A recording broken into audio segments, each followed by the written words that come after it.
Hello बच्चों, आइए प्रश्न को देखते हैं। प्रश्न दिया गया हमें, यदि x प्लस में आल्टा वाई पूरे की घात 1/3 बराबर a प्लस में आल्टा b, तो सिद्ध कीजिए कि x बटा में a प्लस में y बटा में b बराबर 4 गुणा में a की घात 2 माइनस में b की घात 2। बच्चों, इस प्रश्न की जो हमारी मुख्य अवधारणा वो क्या बनती है?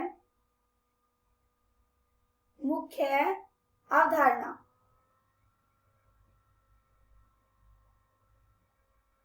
समीक संख्या क्या होती है बच्चों? समीक संख्या होती है हमारी z बराबर x प्लस में आयोटा y। इसमें जो हमारा x होता है ये होता है हमारा वास्तविक भाग, और जो y होता है ये होता है हमारा काल्पनिक भाग। क्या होता है बच्चों वास्तविक भाग और काल्पनिक भाग? वास्तविक भाग वो होता है जिसके साथ हमारा आयोटा गुणांक में नहीं होता, और काल्पनिक भाग वो होता है जिसके साथ हमारा आयोटा गुणांक में होता है। हमें क्या समीकरण दे रखा है? हमें दे रखा है z प्लस में आयोटा y और इस पूरे की घात 1/3 बराबर a प्लस में आयोटा b। हम क्या करेंगे, यहाँ से काल्पनिक भाग को और वास्तविक भाग को अलग कर लेंगे, तो हमारा x का और y का मान ज्ञात हो जाएगा।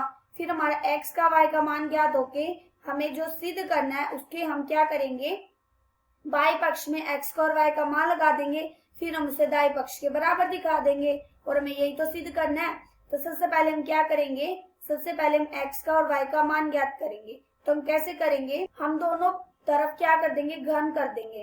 तो घन करने के बाद क्या हो जाएगा, यहाँ से आ जाएगा x प्लस में आल्टा y बराबर a प्लस में आल्टा b और इस पूरे की घात 3। हम जानते हैं कि a प्लस में b और इस पूरे की घात 3 किसके बराबर होती है? ये होती है हमारी a की घात 3 प्लस में b की घात 3 प्लस में 3a की घात 2b प्लस में 3ab की घात 2। हम क्या करेंगे, यहाँ पे इसकी घात खोल देंगे, और हम एक चीज और जानते हैं कि आयोटा की घात 2 किसके बराबर होता है? -1 के। और आयोटा की घात 3 किसके बराबर होगा? माइनस आयोटा के। कैसे? क्योंकि ये देखो, अगर हम आयोटा की घात 3 को करते हैं तो आयोटा की घात 2 गुणा में आयोटा होता है।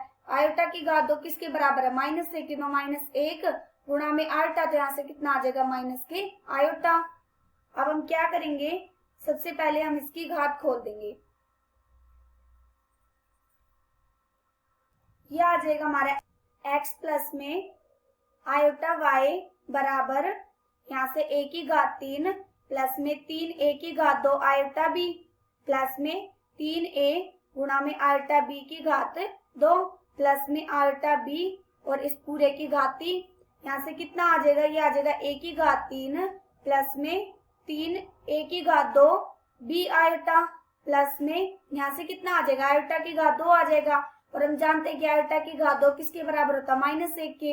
तो ये क्या हो जाएगा हमारा, माइनस के 3a b की घात 2, फिर प्लस में ये क्या आ जाएगा, आयोटा की घात 3। हम जानते हैं कि आयोटा की घात 3 किसके बराबर होता है? माइनस आयोटा के गुणा में b की घात 3। तो यहाँ से कितना आ गया हमारा, ये आ गया a की घात 3 माइनस में 3ab की घात 2। अब हम क्या करेंगे, इन दोनों पक्षों से आयोटा उभयनिष्ठ ले लेंगे, तो यहाँ से कितना आ जाएगा, प्लस के आयोटा 3a की घात 2b माइनस में b की घात 3। अब ये देखो x प्लस में आयोटा y, हम क्या करेंगे, यहाँ से काल्पनिक भाग को अलग कर लेते हैं और वास्तविक भाग को अलग कर लेते हैं। वास्तविक भाग कितना है हमारा, x बराबर a की घात 3 माइनस में 3a b की घात 2, और हम काल्पनिक भाग को अलग करेंगे तो यहाँ से y कितना आ जाएगा, y बराबर 3a की घात 2 b माइनस में b की घात 3। अब हम क्या करेंगे, इस तरफ से हम क्या करेंगे, a को उभयनिष्ठ ले लेते हैं, तो अंदर कितना आ जाएगा, a की घात 2 माइनस में 3b की घात 2, और यहाँ से हम क्या करेंगे, b को उभयनिष्ठ ले लेते हैं, तो यहाँ से कितना आ जाएगा, अंदर 3a की घात 2 माइनस में b की घात 2। अब हम क्या करेंगे, जो a हमारा गुणा में दूसरी तरफ जाएगा तो भाग में हो जाएगा, यहाँ से आ जाएगा x बटा में a बराबर a की घात 2 माइनस में 3b की घात 2, और यहाँ से कितना आ जाएगा, y बटे में b बराबर 3a की घात 2 माइनस में b की घात 2। अब हम क्या करेंगे, हम इस समीकरण में लगा देंगे, हम बाएं पक्ष में x बटा a का मान लगा देंगे, y बटा b का मान लगा देंगे, तो हम उसे दाएं पक्ष के बराबर दिखा देंगे। हमें यही तो सिद्ध करना है। तो हम कैसे करेंगे इसे, सबसे पहले हम उसका बायां पक्ष उठा लेते हैं। क्या था हमारा बायां पक्ष, x बटा में a प्लस में y बटा में b, अब ये देखो हमारा x बटा a का भी मान पता है, हमें y बटा b का मान भी पता है।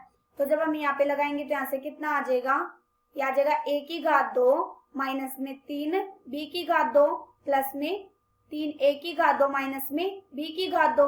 अब ये देखो यही तो था हमारा x बटा में कितना था हमारा मान, a की घात 2 माइनस में 3 b की घात 2, और y बटा b का मान कितना था 3 a की घात 2 माइनस में b की घात 2। यहाँ से कितना आ गया हमारा, ये देखो a की घात 2 और ये 3 a की घात 2 प्लस प्लस प्लस हो गया 4 a की घात 2, और यहाँ से देखो माइनस के 3 b की घात 2 और ये माइनस के b की घात 2 कितना हो गया, माइनस माइनस प्लस माइनस के 4 b की घात 2। अब हम क्या करेंगे, 4 को उभयनिष्ठ ले लेंगे तो अंदर कितना आ जाएगा a की घात 2 माइनस में b की घात 2, और यही तो हमें हल करना था। हमने क्या करा था, बाया पक्ष उठाया था और उसको दाएं पक्ष के बराबर दिखाना था ना। दाया पक्ष हमारा कितना था 4 गुणा में a की घात 2 माइनस में b की घात 2 हमने हल कर दिया। आशा करती हूँ कि बच्चा आप सबको समझ आया होगा। धन्यवाद।